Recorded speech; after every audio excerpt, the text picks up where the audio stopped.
विद्यार्थियों, आज हम नादान दोस्त पाठ के आगे का भाग पढ़ेंगे। श्यामा ने आंखों में आंसू भरकर कहा, तुमने मुझे नहीं दिखाया, मैं अम्मा जी से कह दूंगी। मैंने जब जो है केशव स्टूल लेकर उसके ऊपर खड़ा होकर वो कार्निश के ऊपर देख रहा था, तब श्यामा उससे बार बार जिद कर रही थी कि मुझे भी दिखाओ, लेकिन उसने क्यों नहीं दिखाया? क्योंकि उसे डर था कि अगर वो श्यामा स्टूल में चढ़ेगी तो अगर गिर जाएगी तो माँ जो है केशव को बहुत मारेगी। तो इस कारण जो है श्यामा जो है रोते रोते बोल रही है अपने भाई को कि तुमने मुझे नहीं दिखाया है तो मैं अम्मा जी को बता दूंगी। केशव, अम्मा जी से कहेगी तो बहुत मारूंगा, कहे देता हूँ। श्यामा, तो तुमने मुझे दिखाया क्यों नहीं? केशव, और गिर पड़ती तो 4 सर ना हो जाते? श्यामा, हो जाते, देख लेना, मैं कह दूंगी। मैंने श्यामा को अब गुस्सा आ गया कि उसका भाई जो है वो खुद अकेले देख लिया और उसे देखने नहीं दिया। इतने में कोठरी का दरवाज़ा खुला और माँ ने धूप से आँखों को बचाते हुए कहा, तुम दोनों बाहर कब निकल आए? मैंने कहा ना था कि दोपहर को ना निकलना? किसने किवाड़ खोला? माँ जो है उन्हें डांट रही है कि तुम लोग दोपहर को क्यों निकले हो? मैंने तो मना किया था तुम लोगों को निकलने के लिए। किवाड़ केशव ने खोला था, लेकिन श्यामा ने माँ से यह बात नहीं कही। उसे डर लगा कि भैया पिट जाएंगे। केशव दिल में काँप रहा था कि कहीं श्यामा जो है कह न दे। मैंने केशव दरवाज़ा जो है केशव ने खोला है, लेकिन श्यामा इस डर से नहीं बोल रही थी कि माँ उसे मारेगी, उसके भाई को। और केशव को क्या डर लग रहा था कि अगर उसने तो श्यामा को देखने नहीं दिया था, इस कारण जो है श्यामा उससे गुस्सा होकर कह भी सकती है माँ को। अंडे न दिखाए थे, इससे अब उसको श्यामा पर विश्वास न था, क्योंकि उसने अंडे तो नहीं दिखाए थे, इस कारण वो श्यामा को विश्वास नहीं कर रहा था। उसको डर लग रहा था कि श्यामा जो है माँ से सब कुछ कह देगी। श्यामा सिर्फ मोहब्बत के मारे चुप थी, या इस कसूर में हिस्सेदार होने की वजह से। इसका फैसला नहीं किया जा सकता, शायद दोनों ही बातें थी। मैंने श्यामा जो है हो सकता है कि अपने भाई से बहुत प्यार करती थी, इस कारण चुप थी, या फिर इस गलती में कसूर मने गलती, हिस्सेदार मने भागीदार, मने कसूर में गलती में जो है वो भागीदार थी। हो सकता है दोनों बातों के कारण ही वो चुपचाप थी। माँ ने दोनों को डांट डपट कर फिर कमरे में बंद कर दिया और आप धीरे धीरे उन्हें पंखा झेलने लगी। पंखा झेलने माने पंखे से, हाथ पंखे से जो है हवा करते हैं वो करने लगी। अभी सिर्फ 2 बजे थे, बाहर तेज लू चल रही थी। अब दोनों बच्चों को नींद आ गई थी। 4 बजे यकायक श्यामा की नींद खुली। किवाड़ खुले हुए थे। वह दौड़ी हुई कार्निश के पास आई और ऊपर की तरफ ताकने लगी मतलब देखने लगी। टोकरी का पता न था।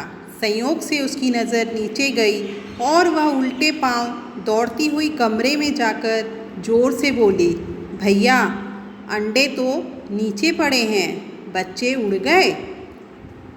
केशव घबरा कर उठा और दौड़ा हुआ बाहर आया तो क्या देखता है कि तीनों अंडे नीचे टूटे पड़े हैं और उनसे कोई चूने की सी चीज़ बाहर निकल आई है।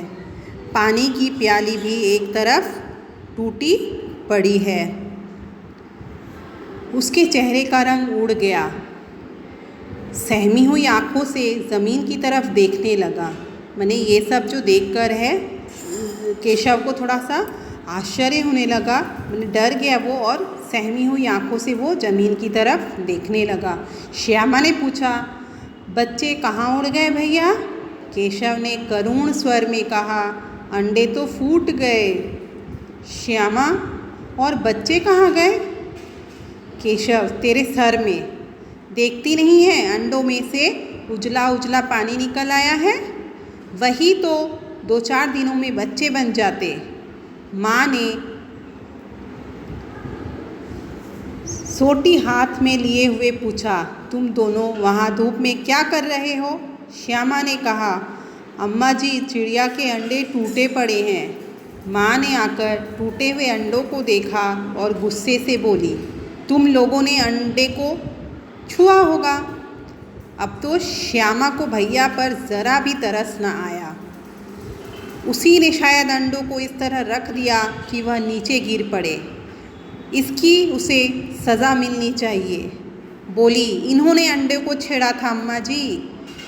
छेड़ा था मतलब वो हाथ लगाया था अंडों को। माँ ने केशव से पूछा, क्यों रे? केशव भीगी बल्ली बना सा खड़ा हो रहा। माँ, तू वहाँ पहुँचा कैसे? श्यामा, चौकी पर स्टूल रखकर चढ़े अम्मा जी। केशव, तू स्टूल थामे नहीं खड़ी थी? थामे मतलब पकड़े हुए नहीं खड़ी थी। श्यामा, तुम्ही ने तो कहा था। माँ, तू इतना बड़ा हुआ, तुझे अभी इतना भी नहीं मालूम कि छूने से चिड़िया के अंडे जो है गंदे हो जाते हैं, चिड़िया फिर उन्हें नहीं सेती। श्यामा ने डरते डरते पूछा, तो क्या चिड़िया ने अंडे गिरा दिए अम्मा जी? माँ, और क्या करती? केशव के सिर इसका पाप पड़ेगा। हाय हाय, तीनों जाने ले ली दुष्ट ने। मने केशव ने जो है अंडे को, क्या होता है चिड़िया जब अंडे देती है तो अगर कोई उस अंडे को छू देता है तो वो चिड़िया जो है उस अंडे को नहीं सेती है। इस कारण जो है वो अंडे क्या हुए, उन्होंने गिरा दिए। तो माँ बोल रही है कि तीनों अंडे जो है, तीनों मैंने जाने ले ली है उसने, तो इसका जो है उसे पाप लगेगा। केशव रोनी सूरत बनाकर बोला, मैंने तो सिर्फ अंडों को गद्दी पर रख दिया था अम्मा जी। माँ को हंसी आ गई, मगर केशव को कई दिनों तक अपनी गलती पर अफसोस होता रहा। अंडों की हिफाजत करने के जोग में उसने उनका सत्यानाश कर डाला। इसे याद कर वह कभी कभी रो पड़ता था। दोनों चिड़िया वहाँ फिर न दिखाई दी। मने केशव की माँ जो है हंस रही थी और केशव को जो है अपनी गलती पे दुख हो रहा था कि उसने अंडों की सुरक्षा के चलते मने करने के चक्कर में उसने क्या किया था, उसका सत्यानाश मने पूरे काम को खराब कर दिया था। तो उसको इस बात को याद कर करके कभी कभी रोना भी आ जाता था। और उसके बाद से जो है वो दोनों चिड़िया जो हैं अब वहाँ पे कभी नहीं आते थे। तो मैंने यहाँ पे इस कहानी में क्या बताया कि केशव ने मैंने भलाई करना चाहा था, लेकिन भलाई करने के चक्कर में उसने क्या किया, काम को पूरी तरह से बिगाड़ दिया। तो आप लोगों को यह कहानी समझ में आई होगी, आशा करती हूँ। धन्यवाद।